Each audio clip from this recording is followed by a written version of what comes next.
আল্লাহ তাআলা আমাদেরকে সালাত দিয়েছিলেন 50 ওয়াক্ত। কয় ওয়াক্ত? এখন পড়ি কয় ওয়াক্ত?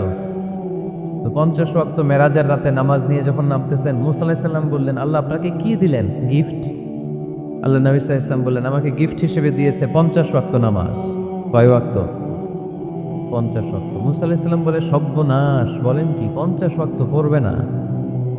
আমি তো আপনার আগে দুনিয়াতে নবী হিসেবে এসেছিলাম, আমার ফিল্ড ওয়ার্কের এক্সপেরিয়েন্স আছে, উম্মত চড়ায় খাইছি তো আমি জানি পড়বে না।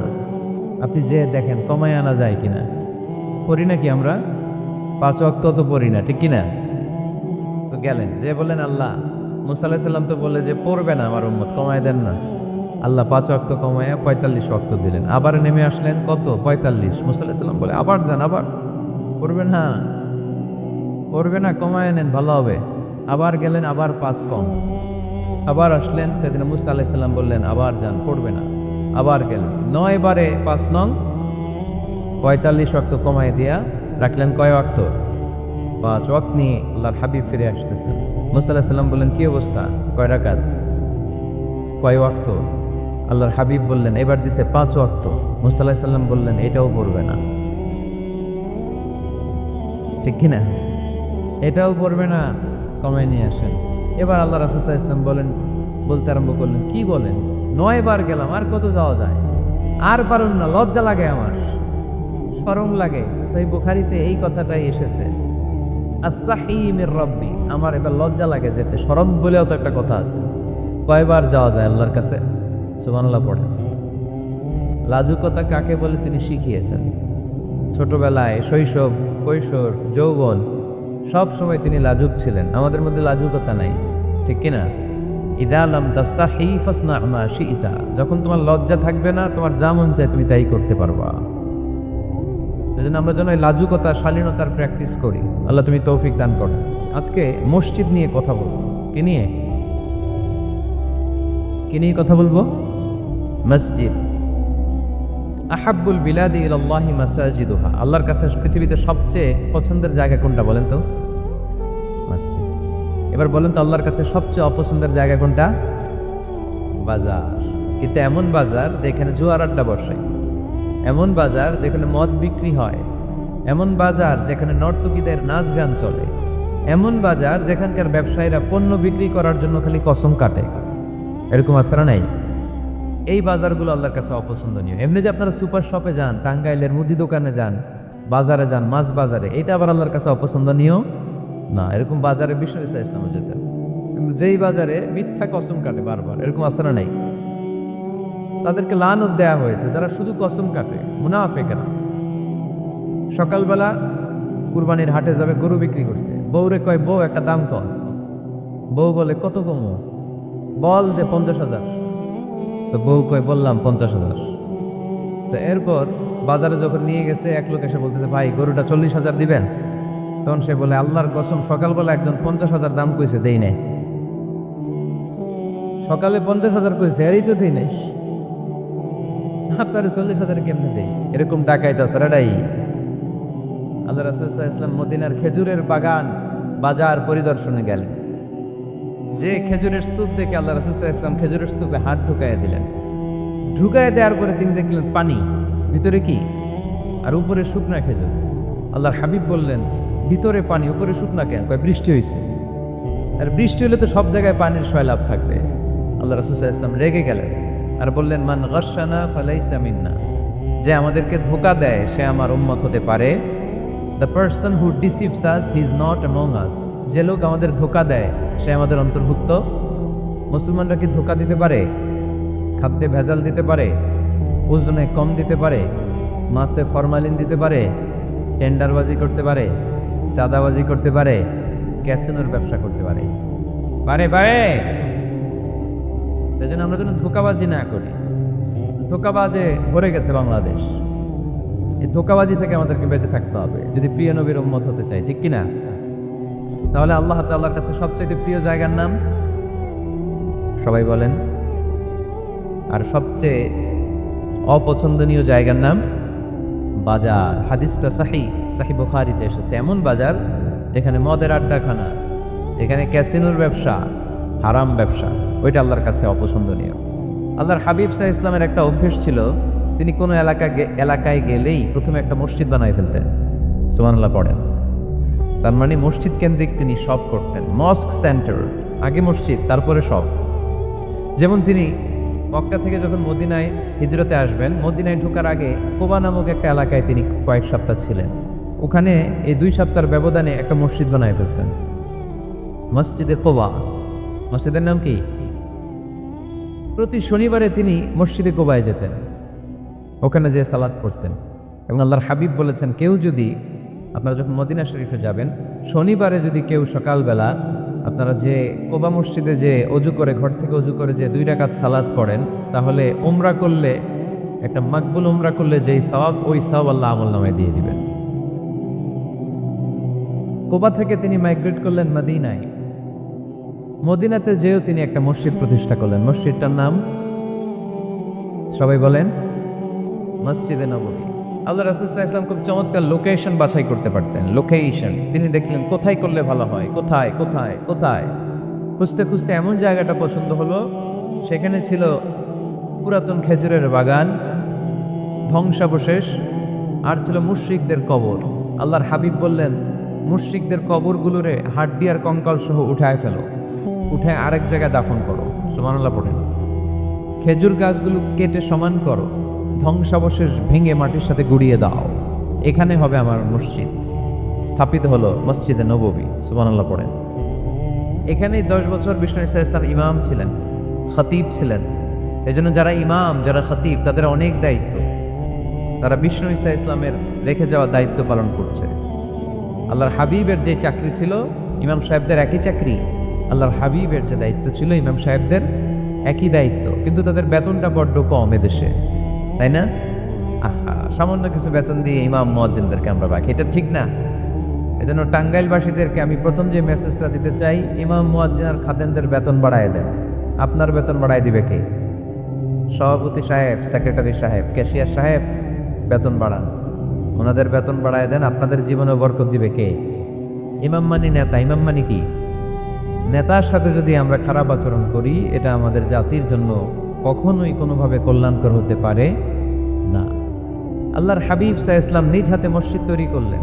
আমাদের মতো টাইলস আর এয়ার কন্ডিশনের মসজিদ, মসজিদে নববী না, এরকম ছিল না। বালুর ফ্লোর। কিসের ফ্লোর? ছাদ ছিল খেজুর পাতার ছাউনি। বৃষ্টি হলে ওই বালুর মধ্যে কাদামাটি হয়ে যেত, আর ওই কাদামাটিতেই দাঁড়িয়ে নামাজ পড়তেন মুহাম্মদ সাল্লাল্লাহু আলাইহি ওয়াসাল্লাম। সাহাবারা বলতেন, আল্লাহর হাবিব যখন নামাজ পড়ে আমাদের দিকে তাকাতেন, রাআইতু আসার তিনি ফি জাবহাতিহি, আমরা রাসূলের নাকে এবং কপালে দেখতাম কাদার মাটি মিশে আছে। আল্লাহর হাবিব যখন মুসল্লিদের দিকে তাকাতেন, দেখতেন প্রতিটা মুসল্লি সাহাবীর নাকে আর কপালে কাদার মাটি মিশে আছে। তার মানে আমার নবীর বানানো মসজিদ ছিল কাঁচা, কিন্তু মুসল্লি ছিল পাকা। আমাদের মসজিদগুলো পাকা, কিন্তু মুসল্লিরা কাঁচা। পাকা মুসল্লি হইতে হবে, মসজিদকে আবাদ করতে হবে। কি করতে হবে? আওয়াজ করে বলেন, কি করতে হবে? আমরা সবাই মিলে যেন মসজিদকে আবাদ করি, আমরা যেন মসজিদ নির্মাণ করি, সবাই যেন মসজিদ আবাদে অংশগ্রহণ করি। এজন্য আল্লাহ বললেন, ইন্নামা ইয়ামুরু মাসাজিদাল্লাহি মান আমানা বিল্লাহি ওয়াল ইয়াউমিল আখির ওয়া আকামাস সালাতা ওয়া আতাজ যাকাতা ওয়া লাম ইয়াখশা ইল্লাল্লাহ ফাআসা উলাইকা আন ইয়াকুনু মিনাল মুহতাদিন। সুবহানাল্লাহ পড়েন। নিশ্চয়ই মসজিদ আবাদ করে তারা যারা আল্লাহ বিশ্বাস করে, আখিরাতে বিশ্বাস করে, সালাত কায়েম করে, যাকাত আদায় করে, আল্লাহ ছাড়া কাউরে ভয় পায় না, এই 5টা কাজ যারা দুনিয়ার বুকে করে, তারাই হলো আল্লাহর জমিনে মসজিদের আবাদকারী। ঠিক কি না? ফাআসা উলাইকা ইয়াকুনু মিনাল মুহতাদিন, আশা করা যায় এরাই হলো হেদায়েত প্রাপ্তদের অন্তর্ভুক্ত। সুবহানাল্লাহ পড়ে। এদের কাছে আল্লাহর হেদায়েত আছে। 5টা গুণ আর কোয়ালিটিস থাকবে যারা মসজিদের আবাদ করবে। 1 নম্বর গুণ, মসজিদের আবাদকারী যারা হবে তারা বিশ্বাস করবে একজনকে, তিনি কে। আবার তাদের 2 নম্বর গুণ, তারা আখিরাতে বিশ্বাস করবে।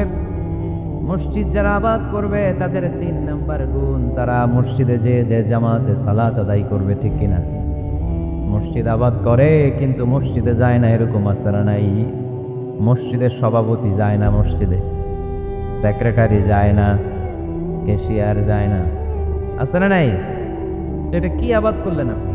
আপনি সভাপতি, আপনার তো আরো আগে যাওয়া দরকার। যাবেন মসজিদে, আপনি সেক্রেটারি, আপনি যাবেন মসজিদে, যাবেন যে নামাজ পড়তে। আপনি ক্যাশিয়ার, কোষাধ্যক্ষ, যান না কেন আপনি মসজিদে? আপনি যদি মসজিদ আবাদকারী হতে চান, রব্বে কারিমের খাতায় মসজিদ আবাদকারীদের সাথে নিজের নামটা টুকে নিতে চান, তাহলে মসজিদে যান, ঠিক কিনা? এজন্য আল্লাহ বললেন, মসজিদ আবাদকারী তারা যারা আল্লাহর উপর ঈমান আনে, আখিরাতের প্রতি ঈমান আনে, তারা মসজিদে যায়। মসজিদে যে সালাত কায়েম করে, কি করে? সালাতে কায়েম করো, হো সালাতে কায়েম করো, হবে সম্মানী তুমি, হবে জান্নাতি তুমি, হবে সম্মানী তুমি, হবে জান্নাতি তুমি। দিবে কাল হাসরে শীতল ছায়া আরশে আজিম, রব্বিয়াল আলা, রব্বিয়াল আযীম, রব্বিয়াল আলা, রব্বিয়াল আযীম। সুবহানাল্লাহ পড়েন। আউয়ালু মা ইউহাসাবু বিহিল আবদু ইয়াউমাল কিয়ামাতি আস-সালাহ। কিয়ামতের দিন সর্বপ্রথম যে জিনিসটার হিসাব আল্লাহ নেবেন সেটা কি? সালাত। কুরবানির গোশতের সাথে যেটা খায়, তাই না? সালাত মানে নামাজ। এই নামাজের হিসেবটা সর্বপ্রথম আমাদের কাছ থেকে চাইবে কে? আপনার আমলনামার এই হিসেব যদি আপনার জন্য কিয়ামতের দিন সহজ হয়ে যায়, পুরো আমলনামাটারে সহজ করে দিবে কে? আর এই সালাতের হিসাবে যদি গন্ডগোল লাগে, সব গন্ডগোল লাগাই দিবে কে? এজন্য আল্লাহ বললেন, মসজিদের আবাদকারী তারা যারা আমার উপরে বিশ্বাস রাখে, আখিরাতে বিশ্বাস রাখে, সালাত কায়েম করে, যাকাত আদায় করে, আল্লাহ ছাড়া কাউকে তারা ভয় পায় না। ওয়ালাম ইয়াখশা ইল্লাল্লাহ, আল্লাহ ছাড়া কাউকে তারা ভয় পায় না। তাদের হৃদয়ে ভয় থাকে একজনের, তিনি কে? ফাআসা উলাইকা ইয়াকুনু মিনাল মুহতাদিন। আশা করা যায় তারাই হেদায়েত প্রাপ্তদের অন্তর্ভুক্ত, ঠিক কি না? কথাটা কার? এখন আমরা মসজিদের আবাদকারী হতে চাই কি চাই না? এই 4-5 জন চান, সবাই মসজিদের আবাদকারী হতে চাই কি চাই না? তাহলে 5টা কাজ করতে হবে। আল্লাহর উপর বিশ্বাস, আখিরাতে বিশ্বাস, মসজিদে যে সালাত আদায়, যাকাত আদায়, আর হৃদয়ে আল্লাহর ভয় ছাড়া আর কারো কোনো ভয় থাকতে পারবে না। সাউন্ড নাই ওইখানে? মাইকম্যান কই? কি নাম তোমার মাইকের? দেখি। সুরেলা। নাই কোনো সুর তোমার মাইকে, নাম দিছে সুরেলা। মতিঝিলে মতি নাই, আছে শুধু জিল। সোনার গায়ে সোনা নাই, আছে শুধু বিল। তোমার মাইকে সুর নাই, নাম দিছে সুরেলা। সুর দাও, এদিকে একটু সুর দিয়ে দাও, একটু সাউন্ড দিয়ে দাও, একটু স্ট্রং করে দাও। সুরেলা, সুন্দর নাম দিছো তুমি। আমার নবীর কণ্ঠ ছিল বড় সুরেলা, ঠিক কিনা? রাসূল সাল্লাল্লাহু আলাইহি ওয়াসাল্লামের কণ্ঠের তেলাওয়াত শুনে কাফের মুশরিকগুলো পাগল হয়ে যেত, অস্থির হয়ে যেত, এত সুন্দর কণ্ঠ কি করে হয়। এবং রাতের বেলা লুকিয়ে লুকিয়ে আল্লাহর হাবিবের তেলাওয়াত শুনতে যেত। সুবহানাল্লাহ পড়বেন না? হয়েছে? সুরেলা হয়েছে? হয়েছে, আলহামদুলিল্লাহ। তাহলে আমরা সবাই মসজিদ আবাদ করতে চাই। টাঙ্গাইলের ভাইরা আজকে আমাকে বলল যে মসজিদ নাকি আজকে আপনারা আবাদ করবেন। রাজি আছেন তো সবাই? খেয়াল রাখবেন, ইসলামে মসজিদ এটা সবার, নাকি আওয়ামী লীগের, বিএনপি, জাতীয় পার্টির, জামাত ইসলাম, পীরের মুরিদ, তাবলীগের ভাই? কাদের? চিল্লায় বলেন কাদের? অনেক জায়গায় দেখেন মসজিদ বানায় আহলে হাদিস জামে মসজিদ। কেন আহলে হাদিস জামে মসজিদ হবে কেন? আবার অনেক জায়গায় হানাফি জামে মসজিদ। কেন? সমস্যা কি আপনাদের? ভাগ করেন কেন? আল্লাহ রাসূল আসছে মিলাইতে, আমরা খালি কোপায়া কোপায়া ভাগ করে দেই। না, ভাগ করবেন না, সবাই সব মসজিদে ঢুকতে দিবেন। আহলে হাদিসের ভাইরা হানাফি ভাইদের সাথে মসজিদে সালাত পড়বে। হানাফি মাযহাব যারা মানে তারা আহলে হাদিসের ভাইদের সাথে সালাত আদায় করবে। ঠেলাঠেলি আছে? কাবা ঘরের সামনে কেউ এইভাবে বুকে বাঁধে, আল্লাহু আকবার, এইভাবে দেখছেন না? কেউ এইভাবে, আবার হানাফিরা এইভাবে। মালিকিদের কিছু লোক আছে এরা বাঁধেই না, ছেড়ে রাখছে। কি করবি কর, বাঁধবো না এইভাবে। হ্যাঁ, করে কিছু করারও নাই, এরা ছেড়ে দিয়ে নামাজ পড়ে। তো আল্লাহর ঘর এখানে, প্রতিটা নবীর পদ ধুলি লেগেছে যেই মক্কায়, প্রিয় হাবিবের শ্বাস প্রশ্বাস এখনো মিশে আছে এই কাবা ঘরে। আল্লাহর ঘর কাবা বাইতুল্লাহ, ওখানে দাঁড়িয়ে কেউ এখানে কেউ এখানে কেউ এখানে, কেউ বাদেই না, কেউ আমিন জোরে কেউ আসতে, কোনো ঠেলাঠেলি আছে? তো বাংলাদেশের ঠেলাঠেলিটা আনলো কে? কেন এই ঠেলাঠেলিটা করে? কথা কি বুঝেন? ঠেলাঠেলির দিন শেষ, ঐক্য গড়ার বাংলাদেশ চিল্লায় বলো ঠিক কিনা? আমরা ঐক্য চাই। অনেক ভুল বোঝানো হয়েছে আমাদেরকে, অনেক ন্যারো মাইন্ডেড বানিয়ে রাখা হয়েছে। সংকীর্ণতার দিন শেষ, পরিবর্তন হতে শুরু করেছে। মানুষ এখন অনেক চালাক। জনগণের ধোকা দেওয়া, তাওহীদপন্থী মুসলমানদের গোজামিল দিয়ে বুঝ দেওয়ার দিন শেষ। জোরে বলেন ঠিক কিনা? যেটা বলবেন কোরআন সুন্নাহর আলোকে বলবেন। ইসলাম এসেছে মিলানোর জন্য, তো আপনি পিস পিস করেন কেন? আল্লাহ আপনারা পিস পিস করে ফেলবে। সবাই ভাই ভাই, মসজিদ সবার। ৬০ জন খ্রিস্টান পাদ্রী নাজরান থেকে এসেছে আল্লাহর হাবিবের সাথে দেখা করতে। জায়গা নেই, কই বসতে দিবে? কোনো জায়গা না পেয়ে ৬০ জন খ্রিস্টানের জন্য আল্লাহর হাবিব সাল্লাল্লাহু আলাইহি ওয়াসাল্লাম মসজিদে নববীর দরজা খুলে দিয়ে খ্রিস্টানদেরকে মসজিদে ঢুকতে দিয়েছেন। মসজিদে নববীতে খ্রিস্টান ঢুকতে পারে, আর আমাদের আহলে হাদিস মসজিদে হানাফি ভাইরা ঢুকতে পারে না। হানাফি ভাইদের মসজিদে আহলে হাদিসের বাইরে ঢুকতে পারে না। এটা আপনি পেয়েছেন কোথায়? কেন করেন এগুলো? বাদ দিয়ে দেন। আমরা সবাই এক, চিল্লায় বলেন ঠিক কিনা? আপনারা কি ঐক্য চান নাকি কিলাকিলি করবেন? আমরা কিলাকিলি চাই, বিভেদ চাই, হিংসা চাই, আর কোনো ঝগড়া মারামারি চাই? আমরা চাই ঐক্য। চিল্লায় বলেন কি চাই? আল্লাহ তুমি ঐক্য প্রতিষ্ঠার তৌফিক আমাদেরকে দান করো। আর জোরে বলে আমিন। এজন্য আল্লাহ বললেন ইন্নামা ইয়ামুরু মাসাজিদাল্লাহ, যারা আল্লাহ বিশ্বাসী, নামাজ পড়ে, যাকাত দেয়, আল্লাহরে ভয় করে, তারাই মসজিদের আবাদ করে। উমরানুল মাসাজিদ, কেমন করে মসজিদের আবাদ করবেন? ১ নাম্বার, মসজিদ নির্মাণের মাধ্যমে মসজিদের আবাদ হয়, ঠিক কিনা? আল্লাহর হাবিব বললেন মান বানা লিল্লাহি বাইতান মিন মালিহি বানাল্লাহু লাহু বাইতান ফিল জান্নাহ। নিজের অর্থ ব্যয় করে যে দুনিয়ার বুকে মসজিদ বানায়া দেয়, আল্লাহ তার জন্য জান্নাতে ঘর বানায়া দেয়। ইন্না মিম্মা ইয়ালহাকু আল মুমিনু মিন হাসানাতিহি বা'দা মাউতিহি, মৃত্যুর পরে কোনো মানুষ যে সওয়াবগুলো অটোমেটিক সব সময় ধারাবাহিকভাবে পেতে থাকে, তার মধ্যে একটা হচ্ছে দুনিয়াতে সে যদি কোনো মসজিদ বানিয়ে যায়, তার পার্সেন্টেজ সওয়াব যতদিন এই পৃথিবী থাকবে ততদিন আপনার আমল নামায় ওই সওয়াবের পার্সেন্টেজ পাঠিয়ে দিবে কে? তার মানে মসজিদ আবাদের ১ নম্বর পদ্ধতি মসজিদ বানানো। মসজিদ আবাদের ২ নম্বর পদ্ধতি বারবার মসজিদে যাওয়া, মসজিদে যে জামাতে সালাত আদায় করা। মসজিদের সাথে সম্পর্কের দরকার আছে না নাই? মসজিদে যে জামাতে সালাত আদায় করা, সালাতুল জামাআ তাফদুলু সালাতাল ফাজরি বি২৭ দারাজা। একা নামাজ পড়লে যেই সওয়াব, মসজিদে যে জামাতে পড়লে ২৭ গুণ সওয়াব হয়ে যায়। এজন্য জামাতে সালাত পড়বেন তো। তার মানে ১ নম্বরে পেলাম মসজিদ বানানো, ২ নম্বরে পেলাম মসজিদে যে জামাতে নামাজ পড়া, ৩ নম্বরে মসজিদের সাথে হৃদয়টারে ঝুলিয়ে রাখা। মসজিদের সাথে হৃদয়টা ঝুলে থাকবে। ৭ শ্রেণীর ব্যক্তিকে আল্লাহ তাআলা কিয়ামতের দিন আরশের নিচে ছায়া দিবে। এর মধ্যে ১ শ্রেণীর ব্যক্তি ওই ব্যক্তি যে ব্যক্তির হৃদয়টা সবসময় মসজিদের সাথে ঝুলে থাকে, লেগে থাকে। জোহরের নামাজ পড়ে খালি টেনশন, কিরে আসরের সময় কখন হবে? আসর করে চিন্তা করে মাগরিবে আমি কই থাকবো, তখন মসজিদ থাকবে কই, নামাজটা হবে কিনা। মাগরিব পড়ার পরে একটাই চিন্তা, ঘুমের আগে এশাটা যেন ঠিক মতো হয়, ঠিক কিনা? এরকম মুসল্লি আছে না নাই? আল্লাহর হাবিব বললেন যারা সবসময় হৃদয়টারে মসজিদের সাথে এইভাবে লাগিয়ে রাখে, আরশের নিচে তাদেরকে সেদিন ছায়া দিবে কে? আল্লাহর আরশের ছায়া ছাড়া ওই দিন আর কোনো ছায়া থাকবে নাকি?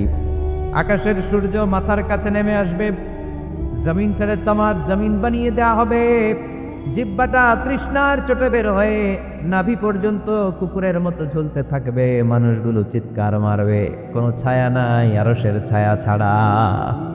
ওই আরশের ছায়ার নিচে ওই ব্যক্তিকে আল্লাহ ছায়া দিবেন যার হৃদয়টা মসজিদের সাথে লেগে থাকে, সবসময় মসজিদের সাথে মনটা পড়ে থাকে। এরকম আছে না নাই? মসজিদে বারবার যেতে চায়। মসজিদে যাওয়ার জন্য যতগুলো কদম ফেলবেন, প্রতিটা কদমে আপনার মর্যাদা 1 স্ট্যাটাস 1 তলা বাড়ায় দেয় কে? গুনাহগুলো মাফ করে দেয় কে? আবার মসজিদে যদি কোনো দিনই হালাকায় বসেন, আল্লাহর রহমত চারদিক থেকে আপনারে বেষ্টন করে ফেলে, আল্লাহর ফেরেশতারা আপনাদের জন্য দোয়া করতে থাকে। তাহলে মসজিদ আবাদের ১ নম্বর নমুনা হলো মসজিদ বানানো। মসজিদকে আবাদ করার 2 নাম্বার নমুনা হলো মসজিদে জামাতের সাথে সালাত আদায় করা। মসজিদ আবাদের 3 নাম্বার নমুনা হলো হৃদয়টা মসজিদের সাথে ঝুলিয়ে রাখা। মসজিদ আবাদের 4 নাম্বার নমুনা হলো নিজ হাতে মসজিদকে পরিষ্কার পরিচ্ছন্ন রাখা।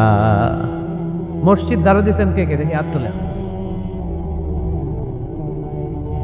প্রত্যেকদিন দেন? আলহামদুলিল্লাহ, আলহামদুলিল্লাহ।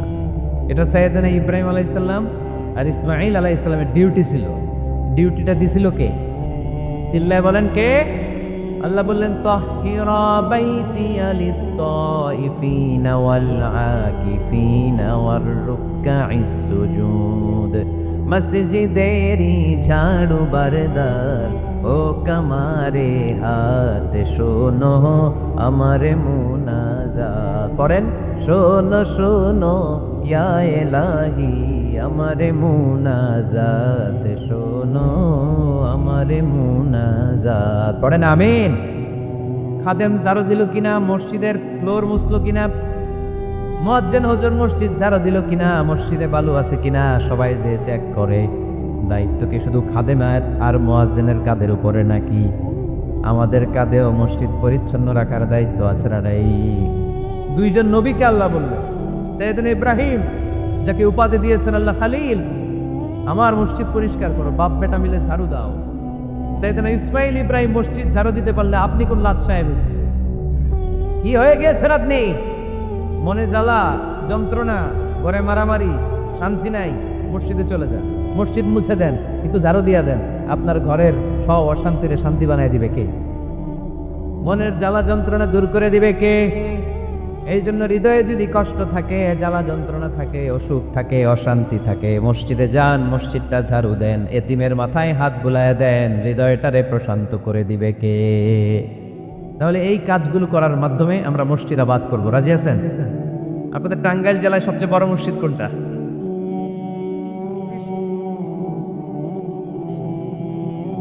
এক গম্বুজ। কই এটা? গোপালপুর, ঝাওয়াইল গোপালপুর। কে করছে এটা? কে বানাইছে? ও, ইসলামিক ফাউন্ডেশনের কর্মকর্তা রফিকুল ইসলাম। কি করে? বেঁচে আছে? আজকের এই মাহফিলের পক্ষ থেকে ওনাকে জানাই সশ্রদ্ধ সালাম। যাবো ইনশাআল্লাহ। তো এরকম ভালো ভালো মসজিদ, সুন্দর মসজিদ বাংলাদেশে হোক, আমরা চাই না? সবাই চান? তো চাই, আওয়াজটা এতটুকু। এরকম সুন্দর মসজিদ এদেশে আরো নির্মিত হোক, চাই কি চাই না? মসজিদে আমরা যাব, মসজিদ আমরা আবাদ করবো। মসজিদ নিয়ে আজকে অনেক কথা আছে, কেউ উঠবেন না। মজার কথাগুলো শেষে রেখে দিছি, যারা উঠবেন এদের মিস। উঠবেন না, বসেন। মসজিদে যে আমরা যাব, কিছু আদব মেনটেন করে যেতে হবে, ঠিক কিনা? ওযু ছাড়া ঢোকা যাবে? ওযু নিয়ে ঢোকার দরকার আছে না নাই? আবার আল্লাহ বললেন ইয়া বানি আদম খুযু যিনাতাকুম ইনদা কুল্লি মাসজিদ। ও বনি আদম, মসজিদে যখন নামাজ পড়তে যাও সবচেয়ে ভালো কাপড়গুলো গায়ে দিয়ে যাও। আদেশটা কার? কিন্তু আমরা যখন মসজিদে ঢুকি সবচেয়ে সিরা পাড়াটা পরে ঢুকি, আসরে নাই, পুরান দুরান সিরা পাড়া, যেটা আর চলে না ওইটা গায়ে দেয়া যায়। আর বিয়ের অনুষ্ঠানে সুন্নতে খাতনা, পহেলা বৈশাখ, এসো হে বৈশাখ তোমারে আদর করি, 31st নাইটে যখন প্রোগ্রামে যাই, বিশ্ব ভালোবাসা দিবসে যখন ভালোবাসা করতে যাই, তখন সুন্দর সুন্দর পাঞ্জাবি আছে না নাই? তখন নতুন জামা। বিশ্ব ভালোবাসা দিবস আসতেছে, ওইটা কি দিবস? বেহায়া দিবস। আহা, আমার কিশোরগঞ্জে মাহফিল ছিল গত বছর এই ভালোবাসা দিবসের দিন। দেখি সবগুলোর হাতে গোলাপ ফুল। গোলাপ ফুল শেষ, পুরো কিশোরগঞ্জের সব গোলাপ ফুল শেষ। ফুলের দোকানে যাই দেখলাম কিচ্ছু নাই, কয় হুজুর গত রাতেই শেষ। বিশ্ব বেহায়া দিবস, এগুলোর সাথে আমাদের কোনো সম্পর্ক নাই। আমাদের সবচেয়ে ভালো জামাটা আমরা মসজিদে পরে যাব। আমরা দুনিয়ার কাউরে দেখাতে চাই না, আমরা যা করি দেখাতে চাই একজনকে, তিনি কে? তাহলে মসজিদের প্রথম আদব ওযু করে ঢুকবো। 2 নাম্বার আদব, সব চাইতে ভালো জামাটা গায়ে দিয়ে মসজিদে ঢুকবো। 3 নাম্বার, ঢোকার সময় বাম পা দিয়ে ঢুকবো। কোন পা। আর বের হওয়ার সময় বিষ্ণু বললেন মসজিদে যখন ঢুকবে এই দোয়াটা পড়ো, আউযু বিল্লাহিল আযীম ওয়া বিওয়াজহিল কারীম ওয়া সুলতানিহিল কদীম মিনাশ শাইতানির রাজীম। এই চারটা শব্দ দিয়ে এই দোয়াটা যে পড়বে, এই দোয়াটা পড়ার সাথে সাথে শয়তান চিৎকার মারে আর ঘোষণা দেয় আজকের দিনের জন্য আমার ওয়াসওয়াসা থেকে তুই মুক্ত হয়ে গেলি। আফসোস করে শয়তান বলে তোরে তো আর কিছু করা গেল না, তোর উপরে আর কোনো খবরদারি নাই, আজকে সারা দিনের জন্য তোর রবের কাছ থেকে তুই প্রোটেকশন পেয়ে গেলি, আজকে শেষ, কালকে ধরবো তরে, কালকে ধরবো, আজকে শেষ। এই জন্য এই দোয়াটা পড়বেন, আউযু বিল্লাহিল আযীম ওয়া বিওয়াজহিল কারীম ওয়া সুলতানিহিল কদীম মিনাশ শাইতানির রাজীম। এই রেকর্ড হইতেছে ইউটিউবে, শুনে নিন, এটা পড়বেন। এরপরে নবীর একটা সালাম দিবেন, আসসালামু আলাইকা আইয়ুহান নবী ওয়া রাহমাতুল্লাহি ওয়া বারাকাতুহু। তারপরে ডান পা দিয়ে ঢুকবো আমরা। মসজিদে ঢোকার সময় কোন পা? সবাই বলেন আরো জোরে, মনে থাকবে, ভুল হবে না তো? আর ডান পা দিয়ে পড়বো আল্লাহুম্মা ইফতাহলি আবওয়াবা রাহমাতিক, ও আল্লাহ তোমার রহমতের দরজা আমার জন্য খুলে দাও। পড়েন আমিন। আর যখন বের হব তখন বাম পা দিয়ে বেরোবো কোন পা? সবাই বলেন, মনে থাকবে? ছেলে মেয়েদেরকে শেখানো যাবে? বাচ্চারা কি শিখাবেন? ঢোকার সময়, বের হওয়ার সময়, ঢোকার সময়, বের হওয়ার সময়। আর বের হওয়ার সময় পড়ব আল্লাহুম্মা ইন্নী আসআলুকা মিন ফাদলিক, আল্লাহ আমি আপনার কাছে ফদল চাই। ঢোকার সময় রহমত চাই, বের হওয়ার সময় ফদল। ফদল মানে রিজিক। রিজিক কি মসজিদে থাকে না মসজিদের বাইরে? এজন্য আল্লাহ বললেন ফাইদা কুদিয়াতিস সালাতু ফান্তাশিরু ফিল আরদি ওয়াবতাগু মিন ফাদলিল্লাহ ওয়াযকুরুল্লাহা কাসীরান লাআল্লাকুম তুফলিহুন। যখন সালাত শেষ হয়ে যায় জমিনের মধ্যে ছড়িয়ে পড়ো, জমিনে কাজ কর্ম শুরু করে দাও, কর্মচাঞ্চল্যতা দিয়ে জমিনটাকে ভরে তোলো, আর আল্লাহর কাছে ফদল চাও, রিজিক চাও। রিজিকের মালিককে। তাহলে মসজিদে কি পাওয়া যায়? রহমত। ওই একজন পে রিজিক, রহমত। মসজিদে কি পাওয়া যায়? সবাই বলেন, এটাকে ক্লাস মনে করবেন, তাহলে খেয়াল থাকবে। মসজিদের ভিতরে কি পাওয়া যায়? আর বাইরে পাওয়া যায় রিজিক। চিল্লায় বলেন, বাইরে কি পাওয়া যায়? এই জন্য ঢোকার সময় রহমত চাবো, বের হওয়ার সময় রিজিক চাবো। ঢোকার সময় ডান পা, বের হওয়ার সময়, মনে থাকবে? আর মসজিদে ঢুকেই 2 রাকাত, ঢুকেই 2 রাকাত। দুখুলুল মসজিদ, তাহিয়াতুল মসজিদ, তাহিয়াতুল উযু, যেই নাম দেন। ওযু করলেই, মসজিদে ঢুকলেই, মনে থাকবে? ভুলে যাবেন তো আপনারা, খেয়াল থাকবে? মসজিদে ঢুকলেই 2 রাকাত পড়তেন বিশ্বনবী মুহাম্মদ সাল্লাল্লাহু। বিশ্বনবী জুমার খুতবা দিচ্ছেন, হঠাৎ এক সাহাবী খুতবা চলাকালীন সময়ে মসজিদে ঢুকেই বসে পড়লেন। বিশ্বনবী বললেন দাঁড়াও। নিজের খুতবা বন্ধ করে দিয়ে সাহাবীরে বললেন দাঁড়াও, 2 রাকাত পড়েছো নাকি? সাহাবী বলে পড়ি নাই। বিশ্বনবী বললেন তাড়াতাড়ি করে চটজলদি করে 2 রাকাত পড়ে নাও। খুতবা, জুমার খুতবা চলতেছে, খুতবা থামিয়ে দিয়ে খুতবার নিরবিচ্ছিন্নতাকে ভঙ্গ করে আল্লাহর হাবিব সাল্লাল্লাহু আলাইহি ওয়াসাল্লাম 2 রাকাত পড়তে বললেন। এটা খুবই জরুরি, পড়বেন, খুতবা চলাকালীনও পড়বেন। যদিও আমাদের দেশের অনেক জায়গায় এটার সুযোগ দেয় না, বলে যে লাল বাতি জ্বলন্ত অবস্থায় নামাজ পড়া নিষেধ, নিজেরা বানাইছে এই নিষেধ। তো পড়তে না দিলে বারান্দায় পড়েন, যেহেতু খুতবা শোনারও গুরুত্ব আছে। হানাফি মাযহাবে খুতবাটারে ওয়াজিব বলে, খুব গুরুত্ব দেয়। এজন্য বলে যে এটা বেশি গুরুত্বপূর্ণ এই নামাজের চেয়ে। এটা হচ্ছে ওনাদের দলিল, কিন্তু ওই দলিলটা বেশি শক্তিশালী যে মসজিদে ঢুকেই 2 রাকাত পড়তে হয়, ঠিক কিনা? এজন্য মসজিদে ঢুকেই আমরা 2 রাকাত পড়ব।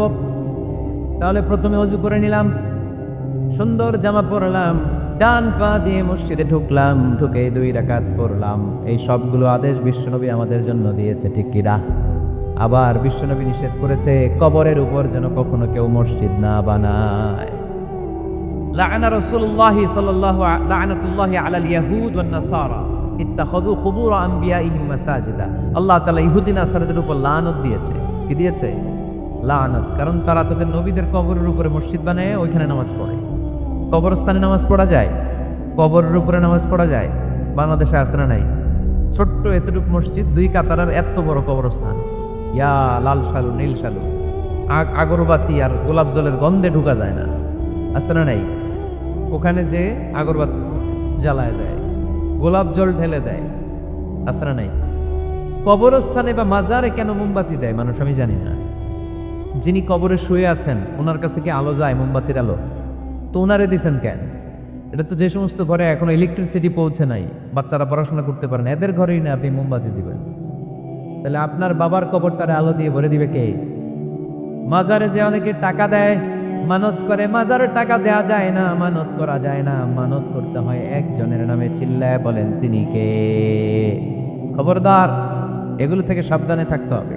মাজার জিয়ারত করা সুন্নাহ, কবর দেখলেই সালাম দেয়া সুন্নাহ, জিয়ারত করা সুন্নাহ। এর জন্য দোয়া চাইবেন, নিজের জন্য আল্লাহর কাছে দোয়া চাইবেন, এর জন্য দোয়া করবেন, নিজের জন্য দোয়া করবেন। কিন্তু মাজারে পড়ে থাকা লোকটার কাছে কিছু চাওয়া যায়? আল মাইয়িতু ফিল কবর কাল গরীকি ফিল বাহর। সাঁতার না জানা ব্যক্তি সাগরে পড়লে যেরকম অসহায়, কবরে শুয়ে থাকা ব্যক্তিটা তার চেয়েও বেশি অসহায়। সে আপনার জন্য কি করবে? আপনি তার জন্য দোয়া করলে সে কিছু পাবে, সে আপনার কিছু করাই দিতে পারবে? করতে পারে একজন, তিনি কে? চিল্লায় বলতে হবে তিনি কে? কেউ ফিরে না খালি হাতে, আল্লাহরে তোর দরবারেতে। ঠিক কিনা?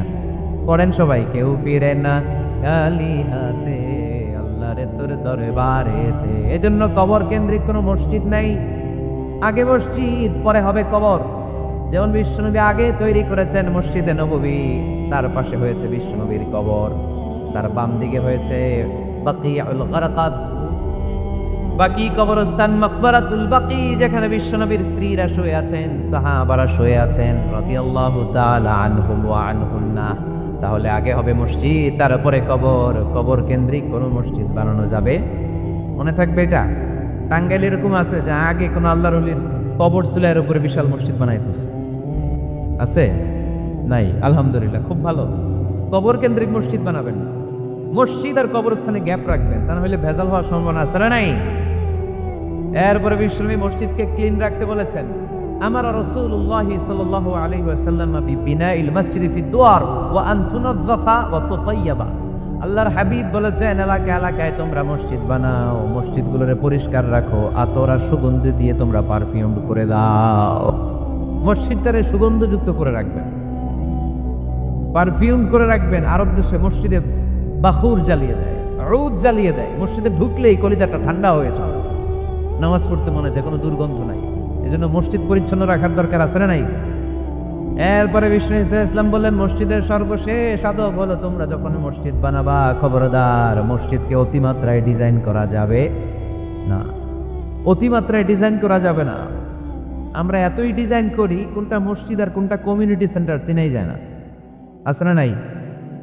না, অতিমাত্রায় ডিজাইন না, যতটুকু লাগে। গরম লাগে, এয়ারকন লাগান, নো প্রবলেম। নিচে সমস্যা, সিম্পলি টাইলস দিয়ে দেন।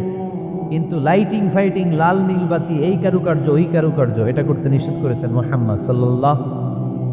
বিশেষ করে মসজিদের কেবলার দেয়ালে। কোন দেয়ালে?